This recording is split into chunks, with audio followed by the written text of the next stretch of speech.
আলহামদুলিল্লাহ, আমার আজকের রেসিপি চিকেন দম বিরিয়ানি। বিরিয়ানি পছন্দ করে না এমন মানুষ খুব কমই পাওয়া যায়।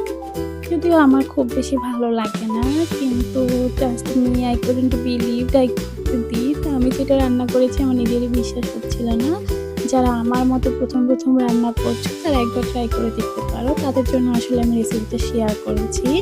আচ্ছা, আমি রেসিপিতে যা ইনগ্রেডিয়েন্টস নিয়েছি তাদের হচ্ছে শেয়ার করছি। এই তো দেখো, এক একটা লেবু দিয়ে আমি ম্যারিনেটের জন্য আমি 1 কেজি চিকেন নিয়েছিলাম। 1 কেজি চিকেনের জন্য আমি 1 পিস লেবু নিয়েছি। দেন আমি আদা রসুন 1 টিস্পুন করে নিয়েছি, হলুদ, ধনিয়া, মরিচের গুঁড়া, গরম মশলা গুঁড়া, আমি সব কিছু 1 টিস্পুন করে নিয়েছি। লেবু এবং সয়া সস সব দিয়ে আমি চিকেনটাকে ম্যারিনেট করেছি। দেন আমি 4 টিস্পুনের মতো এখানে টক দই ইউজ করেছি, আর 4 চামচের মতো বিরিয়ানি মশলা ইউজ করেছি। দেন আমি একটু সরিষার তেল দিয়ে এটাকে ম্যারিনেট করে রেখে দিয়েছি।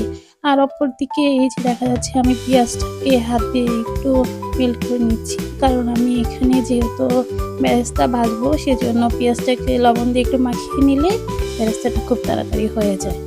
এই যে আমার বেরেস্তা রেডি। এখানে লাল লাল আলু দেখা যাচ্ছে, কেউ অবাক হয়েও না, আমার কাছে কোনো অরেঞ্জ ফুড কালার নেই, তাই আমি আলুগুলো ভাজার জন্য মরিচের গুঁড়া, লবণ এগুলো নিয়েছি। আর অপর দিকে একটা প্যানে আমি রাইসগুলো কুক হতে বসিয়ে দিয়েছিলাম, সেজন্য আমি লেবু, একটু জিরা, সয়াবিন তেল আর লবণ দিয়ে রাইসগুলোকে বসিয়ে দিয়েছি। অপর একটা পটে আমি 2 চামচের মতো ঘি নিয়েছি, নিয়ে ম্যারিনেট করা মাংসগুলোকে এখন দিয়ে দেব। আর একটু জিরা দিয়েছি, এতে আমার মনে হয়েছে স্মেল এবং খেতে দুটাই খুব মজা হয়। আর রাইসের উপরে যে সবুজ সবুজ পাতাগুলো দেখছো এগুলো অ্যাকচুয়ালি ধনিয়া পাতা, এতে আলাদা একটা ভালো স্মেল আসে। এই আমার বিরিয়ানির জন্য আমার চিকেনটা কুক হয়ে গিয়েছে, রাইসটাও কুক হয়ে গিয়েছে। এখন আমি দমের জন্য রেডি করছি। আমি এখানে মাংস দেওয়ার পরে বেরেস্তা দিয়ে রাইসগুলোকে দিয়ে দিচ্ছি।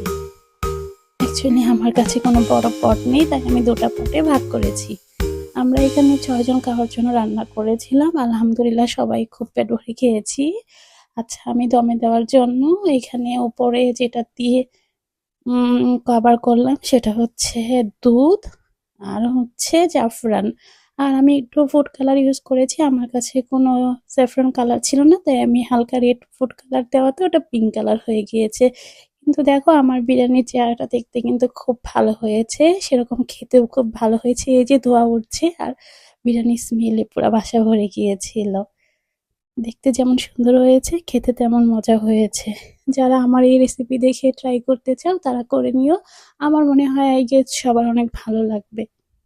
এই তো আমার রান্না করা চিকেন দম বিরিয়ানি আমার হাজবেন্ডকে আজ করেছি, সে রিভিউ দিয়েছে, খেতে খুব ইয়াম্মি হয়েছে।